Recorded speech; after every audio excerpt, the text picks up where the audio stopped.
sign of knightly trial. And when I mount, alive may I not light, if I be traitor or unjustly fight. What doth our cousin lay to Mowbray's charge? It must be great that can inherit us so much as of a thought of ill in him. Look, what I said, my life shall prove it true.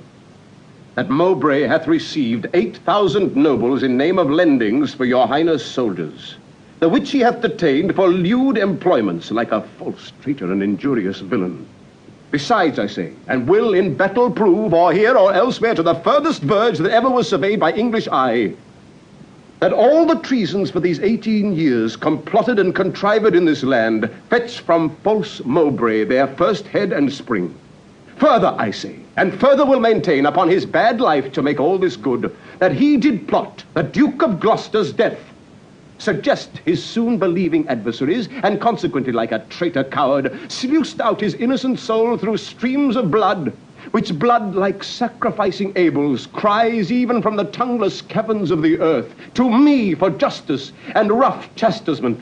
And by the glorious worth of my descent, this arm shall do it, or this life be spent. How higher pitch his resolution soars. Thomas of Norfolk, what sayest thou to this? Oh, let my sovereign turn away his face, and bid his ears a little while be deaf, till I have told this slander of his blood, how God and good men hate so foul a liar. Mowbray, impartial are our eyes and ears. Were he my brother, nay, my kingdom's heir, as he is but my father's brother's son, now by my scepter's awe I make a vow, such neighbor nearness to our sacred blood should nothing privilege him, nor partialize the unstooping firmness of my upright soul. He is our subject, Mowbray, so art thou. Free speech and fearless I to thee allow. Then, Bolingbroke, as low as to thy heart, through the false passage of thy throat, thou liest. 3 parts of that receipt I had for Callis, disbursed I duly to his highness' soldiers. The other part reserved I by consent, for that my sovereign liege was in my debt upon remainder of a dear account, since last I went to France to fetch his queen. Now, swallow down that lie. For Gloucester's death, I slew him not, but to mine own disgrace neglected my sworn duty in that case. For you, my noble Lord of Lancaster, the honorable father to my foe, once did I lay an ambush for your life, a trespass that doth vex my grieved soul.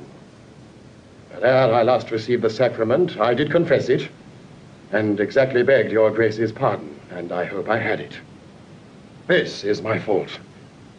As for the rest appealed, it issues from the rancor of a villain, a recreant and most degenerate traitor, which in myself I boldly will defend, and interchangeably hold down my gage upon this overweening traitor's foot, to prove myself a loyal gentleman, even in the best blood chambered in his bosom. In haste whereof, most heartily I pray your highness to assign our trial day. Wrath kindled, gentlemen, be ruled by me. Let's purge this collar without letting blood. This we prescribe, though no physician. Deep malice makes too deep incision. Forget, forgive, conclude, and be agreed. Our doctors say this is no month to bleed. Good uncle, let this end where it begun. We'll calm the Duke of Norfolk, you your son. To be a makepeace shall become my age.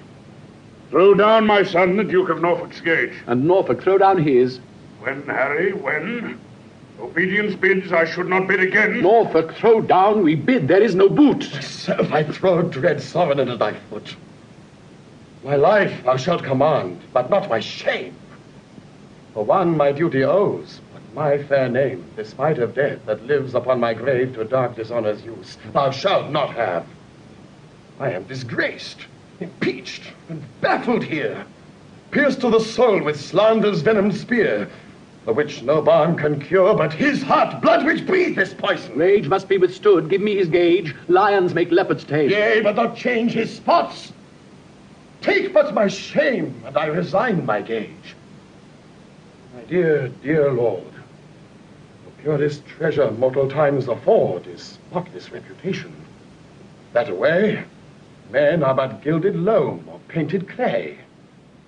A jewel in a 10 times barred up chest is a bold spirit in a loyal